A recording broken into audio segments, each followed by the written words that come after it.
ஆண்டவருடைய நாமம் மகிம்படுவதாக. உங்கள் யாவருக்கும் ஆண்டவராக இயேசு கிறிஸ்துவின் நாமத்தினாலே என் அன்பின் வாழ்த்துக்களை சொல்லிக்கொள்ள ஆசைப்படுகிறேன். எனக்கு அருமையானவர்களே, இந்த நாளில் கூட விசேஷமாக நல்லது ஒரு பாடத்தை கற்றுக்கொள்ள பிதாவாகி தேவன் நமக்கு உதவி செய்வாராக. இயேசு கிறிஸ்து பிறந்த தேதி தெரியுமா? இயேசு கிறிஸ்து பிறந்த தேதி தெரியுமா? டிசம்பர் சொன்ன உடனே நமக்கு வருகிறது ஞாபகம் இயேசு கிறிஸ்துனுடைய பிறப்பு. எனக்கு அருமையானவர்களே, இயேசு கிறிஸ்துனுடைய பிறப்பு இந்த உலகத்துல மிகவும் சிறப்பானது, சிறந்தது. இந்த டிசம்பர் மாதமே முழுவதுமாக அல்லது நவம்பர் மாதத்திலிருந்து தொடங்கி விட்டார்கள் சிலர் கிறிஸ்துமஸ் பண்டிகை கொண்டாடுவதற்காக கொண்டாடி கொண்டே இருக்கிறார்கள். பட் அந்த தேதி தெரியுமா நமக்கு அப்படின்னு கேட்டால் நிச்சயமாகவே பதில் சொல்ல இயலாத நிலைமையில நாம் நிற்கிறோம். எனவே எனக்கு அருமையானவர்களே, இயேசு கிறிஸ்து பிறந்த தேதி தெரியுமா என்றால் அநேகர் குழப்பத்தில் இருக்கிறத பார்க்கிறோம். இந்த டிசம்பர் 25ஆம் தேதி ஒரு ராஜா குமாரத்தினுடைய பிறந்த நாள் என்று சொல்லுகிறார்கள், ஒரு ராஜாவினுடைய பிறப்புன்னு சொல்லுகிறார்கள், ஒரு பண்டக நாள் என்று சொல்லுகிறார்கள், பலவிதமா சொல்லுகிறார்கள். குழப்பத்துல ஜனங்களை கொழுப்பி கொண்டு இருக்கிற உலகத்துல நாம் வாழ்ந்து கொண்டு இருக்கிறோம். ஆனால் பைபிள் என்ன சொல்லுகிறது என்பதை குறித்து அறிந்து கொள்ள கர்த்தர் நமக்கு உதவி செய்வாராக. எனக்கு அருமையானவர்களே, இந்த நாள் விசேஷமாக மத்தேயு எழுதின சுவிசேஷம் 2ஆம் அதிகாரம், லூக்கா எழுதின சுவிசேஷம் 2ஆம் அதிகாரம், இந்த 2 அத்தியாயங்களை நாம் பார்க்கும் பொழுது சில சம்பவங்கள், சில ரகசியங்கள், சில அற்புதமான செய்தி பரிசுத்த ஆவியானவர் நமக்காக எழுதி வைத்திருக்கிறார் என்பதை குறித்து மறந்துவிடக் கூடாது. மத்தேயு எழுதின சுவிசேஷம், Matthew, gospel of Matthew chapter 2, gospel of லூக்கா சாப்டர் 2, இந்த 2 அதிகாரங்களில அற்புதமான நிகழ்ச்சிகளை, சாட்சிகளை நாம் கேட்க போகிறோம், படிக்க போகிறோம். மத்தேயு 2ஆம் அதிகாரம், ஏரோது ராஜாவின் நாட்களிலே யூதாவில் உள்ள பெத்லகேமிலே இயேசு பிறந்த பொழுது கிழக்கிலிருந்து சாஸ்திரிகள் எருசலேமுக்கு வந்து, யூதருக்கு ராஜாவா பிறந்திருக்கிறவர் எங்கே? கிழக்கிலே அவருடைய நட்சத்திரத்தை கண்டு அவரை பணிந்து கொள்ள வந்தோம் என்றார்கள். அவர்கள் ஏரோது ராஜா அதை கேட்ட பொழுது அவனும் அவனோடு கூட இருந்தவர்களும் எருசலேம் நகரத்தார் அனைவரும் கலங்கி போனார்கள். எனக்கு அருமையானவர்களே, இந்த இடத்துல அற்புதமாக ஏரோது ராஜாவையும் எருசலேம் நகரத்தாரையும் அவரோடு கூட இருந்தவர்களையும் குறித்து வாசித்தோம். லூக்கா 2ஆம் அதிகாரம் 1 முதல் சில வாக்கியங்கள். அந்நாட்களிலே உலகமெங்கும் குடிமதிப்பு எழுதப்பட வேண்டும் என்று அகஸ்து ராயனால் கட்டளை பிறந்தது. சீரியா நாட்டில் சிரேனியு என்பவன் தேசாதிபதியா இருந்த பொழுது இந்த முதல் குடிமதிப்பு உண்டாயிற்று. அந்தபடியே குடிமதிப்பு எழுதப்படும்படிக்கு எல்லாரும் தங்கள் தங்கள் ஊர்களுக்கு போனார்கள். அப்பொழுது யோசேப் தான் தாவீதின் வம்சத்தானும் குடும்பத்தானுமா இருந்தபடினாலே தனக்கு மனைவியாக நியமிக்கப்பட்டு கர்ப்பவதியான மரியலோடனே குடிமதிப்பு எழுதப்படும்படியாக கலிலேயா நாட்டில் உள்ள நசரேத் ஊரிலிருந்து யூதேயா நாட்டில் உள்ள பெத்லகேம் என்னும் தாவீதின் ஊருக்கு போனான். அவ்விடத்தில் அவர்கள் இருக்கையில் அவளுக்கு பிரசவ காலம் நேரிட்டது. அவள் தான் முதற் பேரான குமாரனை பெற்று சத்திரத்தில் அவர்களுக்கு இடமில்லாதபடினாலே பிள்ளை துணிகளில் சுற்றி முன்னணியிலே கிடைத்தினாள். அப்பொழுது அந்த நாட்டிலே மெய்ப்பர்கள் வயல்வெளியில தங்கி ராத்திரியிலே தங்கள் மந்தியை காத்து கொண்டிருந்தார்கள். எனக்கு அருமையானவர்களே, இந்த இடத்துல வாசிக்கிற இந்த வேத வாக்கியங்கள் ரொம்ப அற்புதமாக அதிசயமா இருக்கிறத பார்க்கிறோம். இயேசு கிறிஸ்து பிறப்பு மிகவும் சிறப்பானது. அந்த தேதி தெரியுமா? அந்த நாள் தெரியுமா? அந்த நாட்கள் தெரியுமா? அந்த நேரம் தெரியுமா? யாருக்கும் தெரியாத நிலைமையில பைபிள் இருக்கிறத பார்க்கிறோம். சில பேர் சொல்லுவாங்க, டிசம்பர் 25ஆம் தேதி பைபிள் இல்லை, ஆகியனால நம்ம கொண்டாடக்கூடாதுன்னு கொண்டாடாத சில பேர் இருக்கிறத நான் பார்க்கிறோம். அவர்கள் குறித்து நீங்க என்ன சொல்லுவீங்களே தெரியல, எனக்கு வேதனை தான். அவருடைய பிறப்பை நம்ம கொண்டாட வேண்டும், அவருடைய இறப்பையும் நம்ம நினைவு கூற வேண்டும், அவருடைய உயிர்த்தெழுதலையும் நாம் நினைவு கூற வேண்டும், அவருடைய வருகையை நாம் எச்சரிப்பின் சத்தத்தை கேட்டு காத்திருக்கும்படியாக எக்கால சத்தத்தை சொல்ல வேண்டும், ஆண்டவர் வருகிறார் என்று. ஏன்னா பைபிள் அதை தான் சொல்லுகிறத பார்க்கிறோம். ஏரோது ராஜா காலம். இயேசு கிறிஸ்து பிறக்கும் பொழுது ஏரோது ராஜா எந்த காலத்தில் அவர் அரசாண்டார், அவருடைய அரசாங்க சாசனத்தில் அவருடைய பேரு நாளையும் தேதியும் குறிப்பிட்டு எழுதியிருப்பார்கள். அவருடைய ஆளுகை செய்யும் பொழுது அவருடைய மகனாகிய அர்க்கிலியு அவருடைய ராஜா, அந்த ராஜா நாட்களிலும் அந்த சாசன புத்தகத்தில் எழுதியிருப்பார்கள். லூக்கா 2ஆம் அதிகாரத்துக்கு வந்துருவோம். அகஸ்து ராயனால் குடிமதிப்பு, முதல் குடிமதிப்பு எழுதப்படும்படியாக அன்றைக்கு பிரகடனம் படுத்தப்பட்டது. அப்பொழுதுதான் அவர்கள் முதல் குடிமதிப்பு சென்சரி, அதாவது தொகை, ஜனத்தொகை கணக்கு எடுக்கப்பட்டது. அகஸ்து ராயனால் கட்டளை பிறந்தது. அந்த நாட்களில் அவருடைய காலகட்டம், அந்த அரசன் ஆண்ட பொழுது அவருடைய பதவியேற்பு நாளில் பிரமாணம் செய்யும் பொழுது அவர் எழுதியிருப்பார். அந்த டேட்டு, அந்த நாள், அந்த காலம், அந்த வருஷம் சரித்திரத்தில் இருக்கும், மறந்துவிடக் கூடாது. நீங்கள் எருசலேம் போனாக்கா இந்த சரித்திரத்தெல்லாம் எடுத்து பாருங்க, உங்களுக்கு தெரியும். அதுக்கு அடுத்தது சீரியா நாட்டின் சிரேனியு என்பவர் தேசாதிபதியா இருக்கிறார். அவருடைய காலகட்டம், அவருடைய நாட்கள், அந்த நாட்களிலே குடிமதிப்பு எழுதும்படியா தேசத்தில் இருக்கிற அனைவரும் அவங்க ஊருக்கு போனாங்க. குடிமதிப்பு, முதல் குடிமதிப்பு, அந்த புஸ்தகத்தை எடுத்து பார்த்தோமானா, அந்த சாசனத்தை எடுத்து பார்த்தா, அந்த சென்சார் எடுத்து பார்த்தாக்கா அந்த நாட்கள் இருக்கும். அதுக்கு முன்னவா பின்னவா போகும்போதே இவங்களுக்கு பிரசவ காலம் நேரிட்டது என்று வாதத்தில் வாசிக்கிறோம். சத்திரத்துல இயேசு பிறந்தார், முன்னணியில கடித்தினார்கள். ஆனா அதுக்கு பிற்பாடு போய் குடிமதிப்பு எழுதினார்கள். எனக்கு அருமையானவல்ல, அற்புதமாக ராஜாக்கள் காலங்கள் வருகிறத நாம் பார்க்கிறோம். எந்தெந்த ராஜா வருகிறார் என்று பாருங்க. தேசத்தில் அற்புதமா இருக்கும். அகஸ்து ராயன் சீரியா நாட்டு சிரியனிய தேசாதிபதி. அப்பொழுது யோசேப்பு இருக்கிறார். மரியாள் நியமிக்கப்பட்ட காலம், அவர்கள் திருமணத்துக்கு முன்னதாக நியமிக்கப்பட்ட அந்த நாட்கள், அந்த நாளும் இருக்கும் டேட்டு. அதுக்கு அடுத்தது தாவீதின் ஊரு, அதுக்கடுத்து ஜனங்கள் குடிமதிப்பு எழுதப்பட்ட காலங்கள், ஊர் பேருகளை பாருங்களேன். கலிலேயா, பெத்லகேம், நசரேத், யூதேயா தேசம், உலகம் எங்கே இருக்கிற மக்கள் அங்க அவங்க ஊர்களுக்கு போனார்கள். இவைகள் எல்லாம் பைபிள் இருக்கு. அந்தந்த இடத்துல அந்தந்த சட்ட புத்தகங்கள் எடுத்து, அந்த சாசன புத்தகங்கள் எடுத்து, ராஜாக்கள் அரசாண்ட காலங்கள் புத்தகங்கள் எடுத்து நாம் படித்தோமானா ஆச்சரியமான காரியங்கள், அற்புதமான காரியங்களை அந்த காலகட்டங்களை நாம் தெரிந்து கொள்ள முடியும். ஆனா இங்க ஒன்று சொல்ல விரும்புகிறேன், அற்புதமான ஒரு ரகசியம். தோற்றம் மறைவு. மனிதர்களாகிய நாம் மரித்தால் நமக்கு முன்னாடி அப்பா அம்மாவோ தாத்தா பாட்டியோ உடன் பிறந்தவர்களை மரித்தவர்களுடைய போட்டோ படத்துல வைத்திருப்போம். தோற்றம் மறைவு. ஆனால் ஆண்டவருக்கு என்ன இல்லை என்றால் தோற்றம் இல்லை, மறைவும் இல்லை.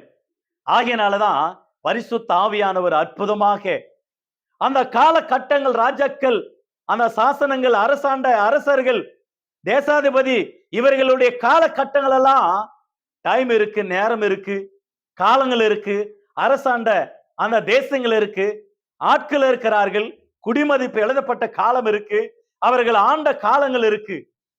பட் இயேசு கிறிஸ்து பிறந்த தேதி குறிப்பிடப்படவில்லை. ஏனென்றால் அவர் தெய்வம். தெய்வத்துக்கு தோற்றம் இல்லை, தெய்வத்துக்கு மறைவு இல்லை. புரிந்து கொள்ள வேண்டும், புரிந்து கொள்ள வேண்டும். இந்த உலகத்துல நம்ம இந்த தேசத்தினுடைய முதல் ஜனாதிபதி, முதல் பிரதமர் யாரு சொல்ல முடியுமா நீங்க? முதல் பிரதமர் அற்புதமாக ஜவஹர் நேரு. அவருடைய காலகட்டம் சொல்ல முடியுமா? எஸ், மே 14ஆம் தேதி, நவம்பர் 14ஆம் தேதி அற்புதமாக 89ஆம் ஆண்டு அவர் ஆண்ட காலங்கள். முதல் ஜனாதிபதி யாருன்னு தெரியுமா? சொல்லுவீங்களா? முதல் ஜனாதிபதி ராஜேந்திர பிரசாத். அவர் காலம் தெரியுமா? எஸ். அதுக்கடுத்து இந்திரா காந்தி, ராஜீவ் காந்தி, என்.டி. ராமாராவ், எம்ஜிஆர், ஜெயலலிதா, குண்டுராவ், பட்டில், கேரளா, ஆந்திரா, கர்நாடகா, தமிழ்நாடு, மத்திய பிரதேச நாடுகள் யாரெல்லாம் சிஎம் இருந்தார்கள், யாரெல்லாம் நம்ம இந்திய நாட்டுக்கு பிரதமரா இருந்தார்கள், அவங்களுடைய பெயர்கள், அவங்களுடைய காலங்கள் அந்த சாசன புத்தகத்துல எழுதப்பட்டு இருக்கும். அரசாங்க புத்தகத்துல அரசர்கள் ஆண்ட காலங்கள். அதே மாதிரி யூதா தேசத்துல பெத்லெகேமில, நாசரேத்தூர்ல அற்புதமாக கலிலேயாவில் எழுதப்பட்ட காலங்கள், நேரங்கள் எல்லாமே இருக்கும். பட் ஏன் இயேசு கிறிஸ்துனுடைய பிறப்பை அந்த இடத்துல எழுதப்படவில்லை என்றால், அவர் ஆதியும் அந்தமும் முந்தினவரும் பிந்தினவரும் ஆல்பாவும் ஒமேகாவும் ஆண்டவர், அழிவில்லாதவராய் முடிவில்லாதவராய், அவருக்கு ஆரம்பம் இல்லை முடிவும் இல்லை. ஆகவே அவருக்கு தோற்றமே இல்லை. அவருக்கு பர்த்டே நம்ம செய்யணும் இல்லைன்னு சொல்ல வரல. ஏதோ ஆராய்ச்சியாளர்கள் வேத பண்டிதர்கள் நமக்கு ஒரு நாளை கொடுத்து இருக்கிறாங்க, பிறந்த நாளை கொண்டாடுவதற்கு. மகிழ்ச்சியா கொண்டாடு, கிஃப்டை கொடு, இயேசு கிறிஸ்துவை பற்றி சொல்லுங்க. பைபிள்ல பிறந்தார் பிறந்தார் என்று இருக்கு, பிறக்கவில்லை. சில வசனங்கள் வந்தார் வந்தாருன்னு இருக்கு. தேவ ரகசியம் வெளிப்பட்டதுன்னு இருக்கு. பாவிகளை ரட்சிக்க கிறிஸ்து உலகத்துல வந்தாருன்னு இருக்கு. நான் பிரசங்கிக்க வந்தேன் இருக்கு. நான் சத்தியத்தை சொல்ல, சத்தியத்துக்காக பிறந்தேன், சத்தியத்தை சொல்ல வந்தேன் என்று இருக்கு. நான் அநேக கிராமங்களில் சுவிசேஷம் சொல்ல வந்தேன். அவரே சொல்றார், இயேசு கிறிஸ்து வந்தார். அவர் ஆதியில் இருந்தவர். ஒரு அம்மாவை கேட்டேன், அந்த அம்மா தெரியாதுதான். எப்ப இயேசு கிறிஸ்து பிறந்த? ஐயா, டிசம்பர் 23ஆம் தேதி பிறந்துட்டார் ஐயா. அவர் பிறக்கவில்லை, வெளிப்பட்டார். எப்பொழுதுன்னு தெரியாது. அந்த காலத்துல அரசாண்டவர்களே அதை மறைத்து வைத்தார். பைபிளை எழுதினவர்கள் 40 பேர், 40 மேற்பட்ட டீச்சர்கள் எழுதினார்கள். ஆனால் அவர்கள் 40 இடங்களிலிருந்து எழுதினாலும் ஒரே நோக்கத்தோட பரிசுத்த ஆவியானவர் அவர்களை ஆளுகை செய்தார். இயேசு கிறிஸ்து குறித்தே எழுதினார்கள். இந்த 66 புஸ்தகத்தில் இயேசு கிறிஸ்து மறைமுகமாக செயல்பட்டு வந்தார். புதிய ஏற்பாட்டுக்கு வரும்பொழுதுதான் அவர் வெளிப்பட்டார். ஆகவே எனக்கு அருமையானவர்களே, இயேசு கிறிஸ்துவும் பிதாவாகிய தேவனும் பரிசுத்த ஆவியானவரும் மூவருமாக ஒன்றாய் இருக்கிறார்கள் என்பது குறித்து பைபிள் அழகாக நமக்கு எடுத்துரைக்கிறத பார்க்கிறோம். எனவே ஏரோது ராஜா, அக்கிலியு, அகுஸ்து ராயன், சீரியா நாட்டில் சிரேனியா மெய்ப்பர்கள், இவர்கள் எல்லாருமே நமக்கு அற்புதமாக கால குறிப்புகள் குறிப்பிடத்தக்கதாக அளவில் இருக்கிறார்கள். வெளிப்படுத்தின விசேஷம் ஏனென்றால் மனிதனுக்கு தான் பிறப்பு இறப்பு, ஆனா ஆண்டவருக்கு கிடையாது. ஆண்டவருக்கு கிடையாது. அவர் தெய்வம். வெளிப்படுத்தின விசேஷம் ரெவலேஷன் சாப்டர் 1:8, இருந்தவரும் இருக்கிறவரும் இறந்தவரும் வருகிறவரும் ஆகிய சர்வ வல்லமுள்ள கர்த்தர் நான் அல்பாவும் ஒமேகாவும் ஆதியும் அந்தமா இருக்கிறேன் என்று திருவள்ளுவம் பற்றினார். ஆதியும் அந்தமும், alpha omega, A to Z வாங்க கிரேக் ஹீப்ரு பாஷையிலெல்லாம். அல்பா என்றால் அவர்தான் எல்லாமே. வெளிப்படுத்தின விசேஷம் 1ஆம் அதிகாரம் 17ஆம் வசனத்துல, நான் முந்தினவரும் பிந்தினவரும் உயிர் உள்ளவருமா இருக்கிறேன். 18ல கூட மரித்தேன், சதா காலையிலும் நான் உயிரோடு இருக்கிறேன் என்று சொல்லி இயேசுவே சொன்ன ஒரு வார்த்தையாக செயல்படுகிறத பார்க்கிறோம், வாசிக்கிறோம். வெளிப்படுத்தின விசேஷம் 22ஆம் அதிகாரம் 13ஆம் வசனம், நான் அல்பாவும் ஒமேகாவும் ஆதியும் அந்தமும் முந்தினவரும் பிந்தினவருமா இருக்கிறேன்.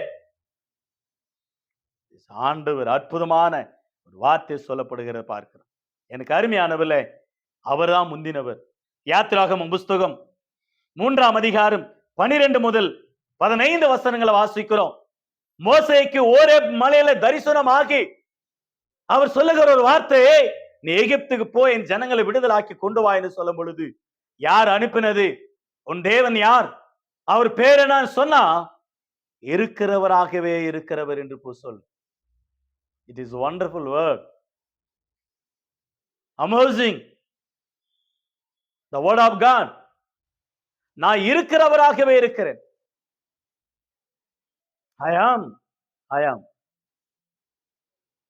அற்புதமான ஆண்டவர் இல்லை, அவர் எப்பொழுதும் இருக்கிறவராகவே இருக்கிறார். ஆகவேதான் அற்புதமாக சங்கீதம் 90ஆம் சங்கீதம் 1, 2 ஆகிய வசனங்களிலே தலைமுறை தலைமுறையாக தேவன் இருக்கிறவர். தலைமுறை தலைமுறை, சாதாரணமாக அல்ல. 1 தீமோத்தேயு 6ஆம் அதிகாரம் 16ஆம் வசனத்துல அற்புதமான ஒரு வார்த்தை, ஆச்சரியமான ஒரு வார்த்தை. அந்த வார்த்தை நீங்கள் படித்தால் ஆச்சரியப்பட்டு போவீங்க.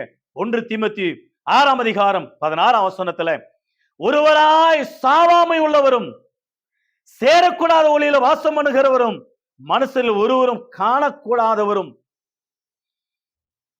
கண்டிராதவரும் காணக்கூடாதவருமா இருக்கிறவர், அவருக்கே கனமும் நித்திய வல்லமையும் உண்டாயிருப்பதாக. ஒருவராய் சாவாமையுள்ளவரும் சேரக்கூடாத ஒளியில வாசம் பண்ணுகிறவரும் ஒரு மனுஷராலும் கண்டிராதவரும் காணக்கூடாதவரும் இருக்கிறவர், நித்திய நித்திய காலமாக வாழ்ந்து கொண்டு இருக்கிறவர். அவர் நித்திய நித்திய காலமாக வாழ்ந்து கொண்டு இருக்கிறார்.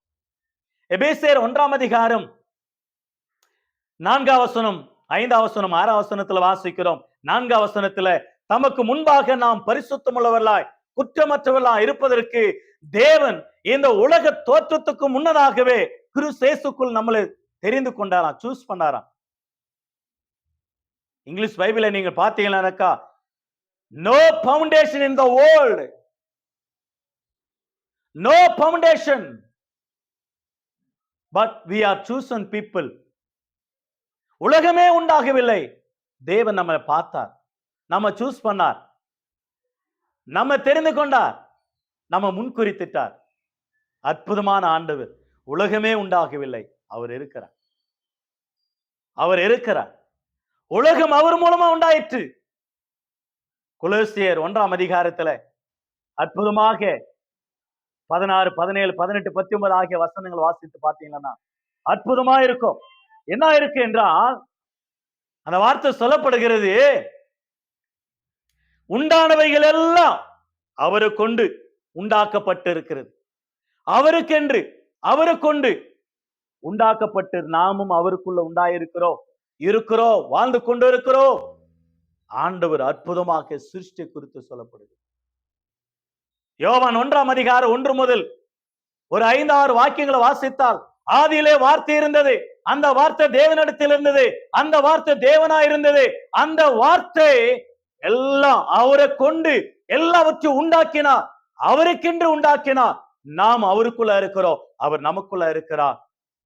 உலகத்துல வந்த ஒளி, அந்த மெய்யான ஒளி இயேசு கிறிஸ்து குறித்து சொல்லப்படுகிறது. ஆதியில இருந்த வார்த்தை. ஆகையினாலதான் ஆதியாக 1ஆம் அதிகாரம் 2ஆம் அதிகாரத்தில் வாசிக்கிறோம், வார்த்தையினாலே ஆண்டவர் வானங்களையும் பூமியை உண்டாக்கினார்.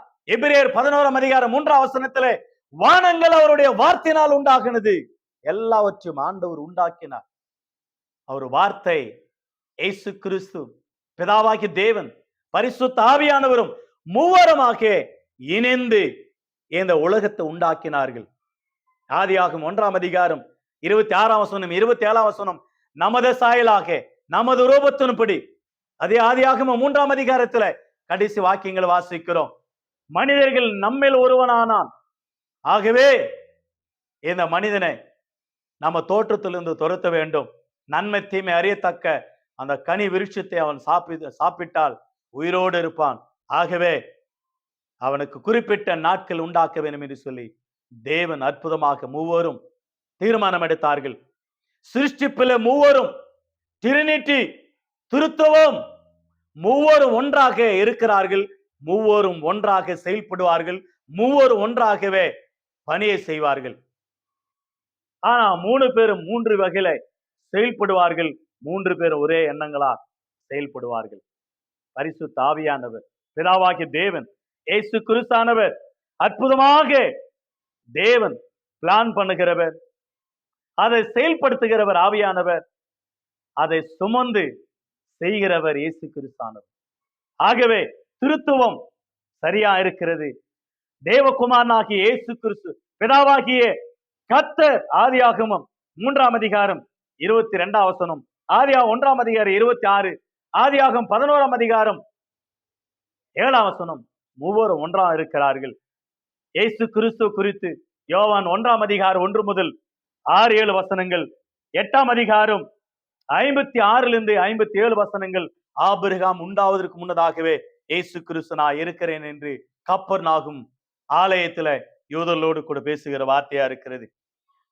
ஆகவே யோவான் எழுதின சுவிசேஷம் 15ஆம் அதிகாரம் 26 தேற்றவாளனாகிய பரிசுத்த ஆவியானவர், யோவான் 16ஆம் அதிகாரம் 7 முதல் 10 வசனங்கள், பரிசுத்த ஆவியானவர் நான் போய் அனுப்புறேன் என்று அனுப்பினார். 13ஆம் வசனத்துல அந்த ஆவியானவர் உங்களுக்கு போதிப்பார். நான் சொன்னவைகள், இயேசு சொன்னவைகள். இயேசுக்கு யார் சொன்னது என்றால் பிதாவாகிய தேவன் சொன்ன ஒரு வார்த்தைகள். ஆகவே இயேசு கிறிஸ்தானவர் அன்றைக்குதான் பிறந்தார் இல்லை, அவர் முன்னதாகவே இருக்கிறார், இருக்கிறவராகவே இருக்கிறார். ஆகவே இந்த ராஜாக்களுடைய காலங்கள் எல்லாம் நாம பார்க்கும் பொழுது அந்த பிறந்த காலங்களுக்கு கூட நாம் சொல்ல முடியும். ஆனால் அந்த டேட் ஏன் மறைத்தார், ஏன் மறைத்து வைத்தார், ஏன் அதை மறைந்து போனது என்று சொன்னால் அவருக்கு தோற்றம் இல்லை, அவருக்கு மறைவில்லை.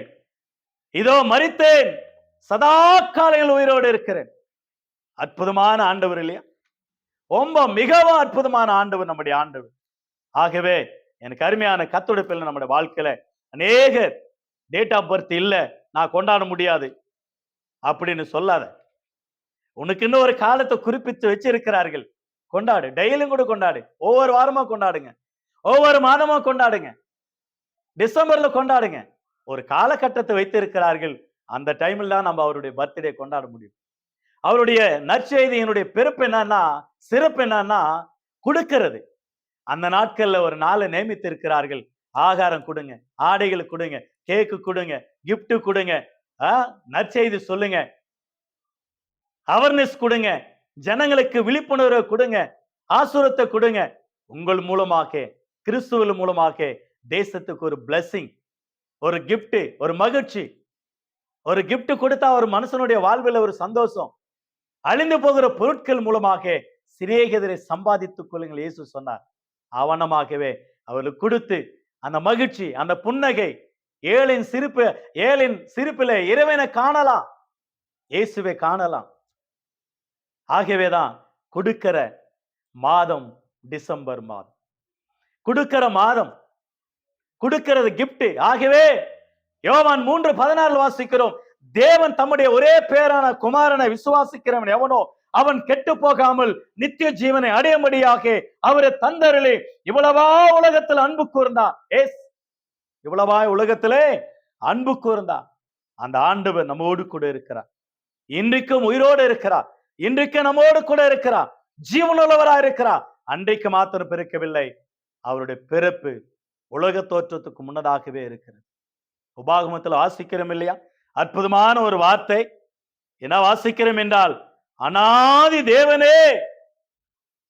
என்ன அனாதி தேவன்? ஆதி காலங்களிலே உபாகமம் 33ஆம் அதிகாரம் 27ஆம் வசனத்துல, அனாதி தேவனே உனக்கு அடைக்கல், தலைமுறை தலைமுறையாக காலங்கள் உண்டாவதற்கு முன்னதாக ஆண்டவர் இருக்கிறார். ஏசாயா புஸ்தகம் 41ஆம் அதிகாரம் 4ஆம் வசனத்தை கவனிங்க. அற்புதமா சொல்லப்படுகிறது, இதை செய்து நிறைவேற்றி ஆதி முதற்கொண்டு தலைமுறைகளை வரவழைத்தவர் யார்? முந்தினவராயிருக்கிற கர்த்தராகிய நான் தானே, பிந்தினவர்களோடு கூட இருப்பவரும் நான் தானே என்று சொல்லப்படுகிறது. ஏசாயா புஸ்தகம் 43ஆம் அதிகாரம் 14ஆம் வசனம் பாருங்களேன். நாள் உண்டாவதற்கு முன்னமே நானே இருக்கிறேன், என் கைக்கு தப்புவிக்கத்தக்கவன் இல்லை, நான் செய்கிறதை தடுப்பவன் யார்? நாள், டேஸ். அந்த டேஸ், நாள் உண்டாவதற்கு முன்னதாகவே நான் இருக்கிறேன். நாளே உண்டாவலே, ஊரே உண்டாகவில்லை, உலகமே உண்டாகவில்லை, பட் ஆண்டவர் இருக்கிறார். சொல்லாரு நாள் உண்டாவதற்கு. அந்த நாள் குறிப்புகளை தந்தது யாரு? 24 மணி நேரம் நாம் சொல்லுகிறோம் இல்லையா? 24 மணி நேரம் பூமி தன்னை சுற்றி கொண்டு இருக்கிறது. வேகம், பூமி அவ்வளவு வேகமா ஓடிக்கொண்டு இருக்கிறது. 1 மணி நேரத்துல பூமி சுற்றுகிற வேகம் என்னவென்றால் 1,11,600 மணி 600 மணி வேகத்துல ஓடுகிறது. 1,11,600 வேகத்துல 1 மணி நேரத்துக்கு பூமி சுற்றுகிறது. அற்புதமாக ஒரு நாள் உண்டாவதற்கு சங்கீதம் 104 சங்கீதம் 19 வசனத்துல கால குறிப்புக்காக சந்திரனை உண்டாக்கினாராம். அற்புதமா இருக்கு இல்லையா? ஆதியாகமம் 1 அதிகாரம் 14 வசனத்துல நாட்களுக்காக கால குறிப்புக்காக நீங்க நாட்கள் என்றீங்க பாத்தீங்களா? 1995 2024 ஆண்டு இந்த கால குறிப்புகள் ஒவ்வொரு நாளும் இன்றைக்கு டிசம்பர் 2ஆம் தேதி நீங்க சொல்லுவீங்க இல்லையா? அந்த டேட்டே இயேசு கிறிஸ்து தான். கிமு கிபி இயேசு கிறிஸ்துனுடைய பிறப்பு, அவருடைய பிறப்பதற்கு முன்னதாக, பிறப்பதற்கு பின்னதாக, பிறந்த பிற்பாடு அநேக சில சயின்டிஸ்ட், சில தலைவர்களை சில பேர் சொல்லும் பொழுது கிறிஸ்துக்கு முன்னதாக பிறந்தார், கிறிஸ்துக்கு பின்னதாக பிறந்தார் என்று குறிப்பிடுகிறோம். சரித்திரத்தை 2ஆக பிரித்தவர் இயேசு கிறிஸ்துனுடைய பிறப்பு. கிமு கிபி. இது எப்படி பர்த்டே இல்லைன்னு சொல்லுவீங்க நீங்க? அவர் வந்தார், பர்த்டே அல்ல, அவர் வந்தார். கிமு கிபி நீங்கள் கொண்டாட வேண்டும். ஒவ்வொரு நாளும் ஒரு டேட் சொல்லும் பொழுதெல்லாம் அதே அந்த டேட் ஞாபகம் வரும் பொழுதெல்லாம் இயேசு கிறிஸ்து தான். கடவுள் இல்லை என்று யாரும் சொல்ல இயலாது. அற்புதமாக. ஆகவே இயேசு கிறிஸ்துனுடைய பிறப்பு நமக்கு ஒரு சிறப்பு. இயேசு கிறிஸ்து பிறந்த தேதி தெரியுமா? பட் தெரியும். அந்த ராஜாக்கள காலகட்டங்களை வைத்தால் ஏன் அதை எழுதவில்லை பரிசுத்த ஆவியானவர் என்றால் அவருக்கு முடிவில்லை, அவருக்கு ஆரம்பம் இல்லை. அவர் வந்தார் அந்த உலகத்துல. அந்த நாட்கள் ராஜாக்கள் நாட்கள். ஏரோது ராஜா, அர்க்கிலியு, அகஸ்து ராயனார், சிரேனியு ராஜா, தேசாதிபதி, மெய்ப்பர்கள், தாவீது காலங்கள், யோசேப்பினுடைய நியமிக்கப்பட்ட காலங்கள், இவர்கள் காலகட்டங்களில நாம் பார்க்கிற அற்புதமாக எனக்கு அருமையானவர்களே, இந்த தேசத்துல யார் ராஜாக்கள், யார் அரசாண்டார்கள், யார் மன்னர்கள் என்று சொன்னால் காலகட்டங்கள் எல்லாம் சொல்லுவீங்க நீங்க, சரித்திரத்தை சொல்லுவீங்க நீங்க. ஆனா இதேவனமாக யூதா தேசத்துல போய் சரித்திரத்தை படித்தோமா கண்டு கொள்ளலாம். பட் ஆண்டவர் உயிரோடு இருக்கிறார், அவருக்கு நாட்கள் இல்லை. ஏசாயா புஸ்தகம் 43 அதிகாரம் 10 வசனம் 11 வசனத்தை கூட கவனியுங்க. நானே அவர் என்று நீங்கள் உணர்ந்து என்னை அறிந்து விசுவாசிக்கும்படி நீங்களும் தெரிந்து கொள்ளப்பட்டேன், தாசனும் எனக்கு சாட்சிகளாய் இருக்கிறீர்கள் என்று கர்த்தர் சொல்லுகிறார். எனக்கு முன் ஏற்பட்ட தேவன் இல்லை, எனக்கு பின் இருப்பதும் இல்லை. நானே கர்த்தர், என்னை அல்லாமல் ரட்சகர் இல்லை, என்னை அல்லாமல் தெய்வம் இல்லை. ஓ ஒண்டர்ஃபுல். நல்ல அருமையான ஒரு வார்த்தை. ஏசாயா 44 அதிகாரம் 6 வசனம். நானே முந்தினவரும் பிந்தினவருமா இல்லை, பிந்தினவரும் தானே, என்ன தவிர தேவன் இல்லை. இஸ்ரவேலின் ராஜாவாகிய கர்த்தரும் சேனைகளின் கர்த்தராகிய அவனுடைய மீட்பர் சொல்லுகிறான். ஏசாயா புஸ்தகம் 44 அதிகாரம் 24 வசனம் கூட பாருங்களேன். உன் மீட்பரும் தாயின் கர்ப்பத்தில் உன்னை உருவாக்கினவருமான கர்த்தர் சொல்லுகிறது, நானே எல்லாவற்றையும் செய்கிற கர்த்தர், நான் ஒருவரே வானங்களை விரித்து பூமியை பறிப்பினவர் நான் தான். வானத்தையும் பூமியும் சிருஷ்டித்தவர் அவர் ஒருவர் தான், அவர் தவிர வேற யாரும் கிடையாது. ஏசாயா 48 அதிகாரம் 12 வசனம், 48:12 வசனம். யாக்கோபே, நான் அழைத்திருக்கிற இஸ்ரவேலே, எனக்கு செவி கொடு. நான் அவரே, நான் முந்தினவரும் நான் பிந்தினவருமா இருக்கிறேன். பூமி உண்டாக்கினவர் நான் தான், உலகத்தை உண்டாக்கினவர் நான் தான், உன்னை சிருஷ்டித்தவரும் நான் தான், உன்னை ஆளுகை செய்கிறவரும் நான் தான். அவர் தான் ஜீவனுள்ள தேவனா இருக்கிறார். ஆகவே எனக்கு அருமையானவர்களே, முதல் பாகமாக இயேசு கிறிஸ்துனுடைய பிறந்த தேதி தெரியுமா என்ற தலைப்பில் நாம் படித்துக் கொண்டு வருகிறோம். முதல் பாகமாக வருகிற நாட்கள்ல கர்த்தர் சித்தமானால் இரண்டாவது பாகத்தை நாம் கற்றுக்கொள்ள கர்த்தர் நமக்கு உதவி செய்வாராக. இந்த இரண்டாவது பாகத்துல கூட அற்புதமாக சில காரியங்களை கற்றுக்கொள்ள ஆண்டவர் நமக்கு உதவி செய்வாராக. எனக்கு அருமையானவர்களே, இயேசு கிறிஸ்துனுடைய பிறப்பு மிகவும் அற்புதமானது. ஆகவே இயேசு கிறிஸ்துனுடைய பிறந்த தேதி தெரியுமா தெரியாதா என்ற தலைப்பில் நாம் படித்துக் கொள்கிறோம். இரண்டாவது பாகத்துல கர்த்தர் சித்தமானால் உங்களை சந்திக்க கர்த்தர் உதவி செய்வாராக. இரண்டாவது பாகத்துல இன்னும் சில அற்புதமான ரகசியங்களை கற்றுக்கொள்ள கர்த்தர் நமக்கு உதவி செய்வாராக. இயேசு கிறிஸ்து பிறந்த தேதி தெரியுமா? தெரிந்து கொள்ள வேண்டும். அவருக்கு தோற்றம் இல்லை, அவருக்கு மறைவில்லை, அவரே எப்பொழுது உயிரோடு இருக்கிறவர். அந்த தேவன் நம்மோடு கூட இருக்கிறார். God bless you all. உங்களை யாவரும் ஆண்டவராகிய தேவன் ஆசீர்வதிப்பாராக. God bless you. God bless you.